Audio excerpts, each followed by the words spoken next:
Fala meu povo, Samuel de Monteiro aqui ao seu dispor, cordel nosso de cada dia. Mas antes de começar, eu peço que você se inscreva aqui no botãozinho aqui embaixo, se tiver vermelho que você não está inscrito, do lado tem um chucarim velho, por favor, clique nele para receber as atualizações. Gente, espalha o boato todo setor, viu? É cordel todo dia aqui no canal, espalha o boato. Muito bem, gente, o cordel de hoje é um cordel de Chico Pedrosa, meu grande amigo, parceiro de projetos.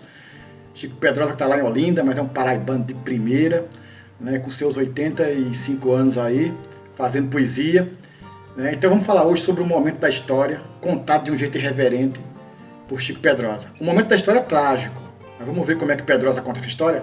Nosso Santo Protetor, de Chico Pedrosa. Um cronista escreveu nas páginas de um matutino sobre uma sala que existe no céu do bom Deus divino, onde trabalham os santos que protegem com seus mantos as nações aqui da terra, são por São Pedro escalados para livrar os afiliados das influências de guerra. São quase 200 santos que na atualidade passam 10 horas por dia, cheios de boa vontade, plantados de sentinela, de olhos fixos na tela, mexendo fios e chaves, botões interruptores de aparelhos transmissores de sons agudos e graves.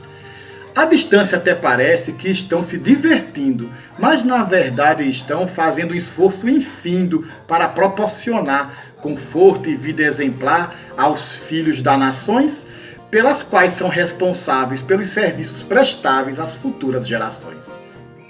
Como em repartição pública, um trabalha e outro ganha, o santo da Dinamarca vive comendo na manha. Assim no Ponte Cochila, já o senhor São Tequila, protetor da Nicarágua, não tem tempo para cuspir, para conversar nem para ir no banheiro verter água. São Pedro nomeia o santo de acordo com o país. Quando a nação é pequena, rochosa, pobre, infeliz, escolhe um santo valente, trabalhador, competente, mão de ferro, talentoso, e quando sente que a nação não precisa proteção, bota um santo preguiçoso. Por exemplo, o Canadá, depois da emancipação, São Pedro entregou a um santo pequeno sem projeção. Ainda hoje vive lá, porque para o Canadá qualquer santo é protetor. Não precisa ser titã como os santos do Irã, Iraque e El Salvador. No dia em que o Brasil tornou-se independente, um guarda acordou São Pedro para ver nosso continente. São Pedro olha lá de cima, viu as matas, a fauna, o clima, os lagos, as costas, a extensão. Disse: eita terra boa, vou mandar um santo à toa proteger essa nação. E imediatamente nomeou seu afilhado, São Brás, que há mais de 100 anos no céu estava encostado. Não conseguia trabalho, vivia de quebra-galho, respondendo pelos danos que causou, quando criança, a população da França pela Guerra dos 100 anos. E porque no século passado, tomando conta da Espanha, um dia contra a vontade se viu em papos de aranha. Por falta de competência, assinou numa audiência uns papéis desconhecidos e só nessa assinadinha vendeu a Flórida inteirinha para os Estados Unidos. Só depois de muito tempo declarou ter aprendido. Um dia disse a São Pedro que estava arrependido, precisava trabalhar, mesmo queria provar que não era incompetente, fez aquela choradeira do falso cego na feira quando quer roubar a gente. São Pedro disse: tá certo, mas não bula nessa mesa, porque o país Brasil cresce só, tenho certeza. Era o que São Brás queria.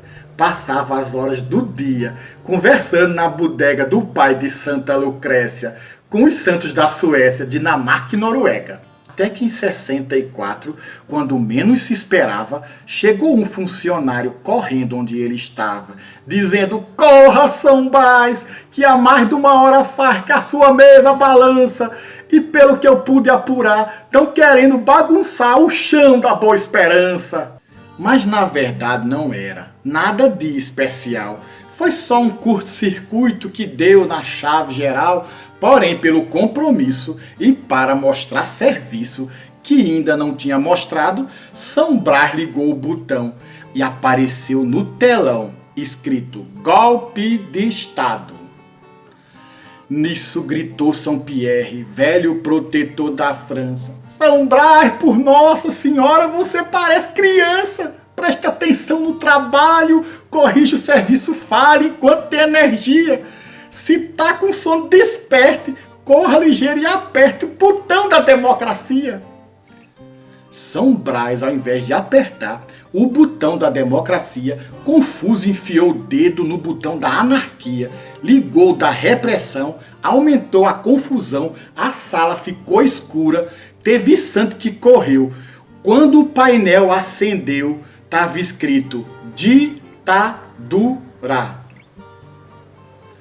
Por último, abriu as válvulas das multinacionais, ligou a chave que acende os apertos salariais, quebrou o interruptor das leis do trabalhador que estava no seu nariz, todo o controle tremia. Quanto mais São Brás mexia, mais bagunçava o país. Até que chegou um ponto que nada mais dava certo. Quando cobria de um lado, ficava outro descoberto. Se cobria o empresário, descobria o operário. Se cobria o produtor, descobria quem comprava. No fim, a bomba estourava na mão do consumidor. Só existe uma saída. Vou já conversar com Deus? Deus, como bom brasileiro, dará jeito aos erros meus. Aí pegou o cajado, vestiu um terno engomado, saiu falando sozinho, mas quando chegou no trono, encontrou Deus de kimono, comendo arroz de pauzinho. Só assim ficou sabendo que Deus era japonês. Se Deus fosse brasileiro, o Japão teria vez. Logo um país pedregoso, altamente populoso nos confins orientais, no tamanho dos menores, ser hoje um dos 3 maiores poderios mundiais. Se Deus fosse brasileiro, será que consentiria uma inflação de 2 dígitos roer nossa economia? Consentiria a nação andar de pires na mão, mendigando no estrangeiro? Deixaria o desemprego roubar a paz e o sossego da casa do brasileiro? Paremos com essa história de que Deus é brasileiro e tratemos de ficar com São Brás o timoneiro, mexendo com seus botões no painel de operações, já que o destino assim quis. Resta-nos apenas rezar para São Brás acertar no controle do país. É isso aí, gente. É o Cordel de hoje, trazendo uma lição, né, que é importante a gente entender a importância do nosso voto, a importância da democracia, gente. Eu sei que tem muita gente doida aí pedindo umas coisas que não tem o menor sentido, não é? Mas aí eu convido essas pessoas todas que estão pedindo aí pela volta da ditadura, pelo AI-5, por qualquer coisa que seja antidemocrática, que vá conhecer o seu país, vai entender o que a democracia é capaz de fazer. Né? Nesses 30 anos de democracia, tivemos muitos erros sim, mas tivemos muitos acertos, muitas conquistas. O Brasil teve mais vez, não é? Então, muita injustiça ainda existe, é óbvio, mas isso vai mudar com a nossa participação cidadã. Sejamos mais conscientes do nosso papel na hora de votar, na hora de acompanhar, na hora de fiscalizar, não é? Eu sei que é muito fácil para você que está num grande centro, que está aqui no sudeste do país, ou no sul do país, né, em algumas regiões ricas de grandes metrópoles, mas eu queria que você fizesse uma visitinha ao sertão, ao interior de Minas, às comunidades carentes, às favelas, não é? Aos quilombos, às aldeias indígenas, e aí você vai entender a importância do Estado, não é? Então, gente, vamos parar com essa conversinha besta de mão invisível do mercado regulando a economia, de Estado mínimo. Isso tudo é uma balela para enganar a gente. Um país como o nosso precisa muito, sim, de educação de qualidade, de saúde de qualidade, de saneamento básico, de moradia, de condições para o nosso país. Vamos acabar com as desigualdades primeiro, para depois pedir meritocracia. É um dever nosso, gente, com a nossa nação, é um dever nosso com os brasileiros. Ok, gente? Então é isso aí. Vamos para cima. Samuel de Monteiro, aos seus pontos.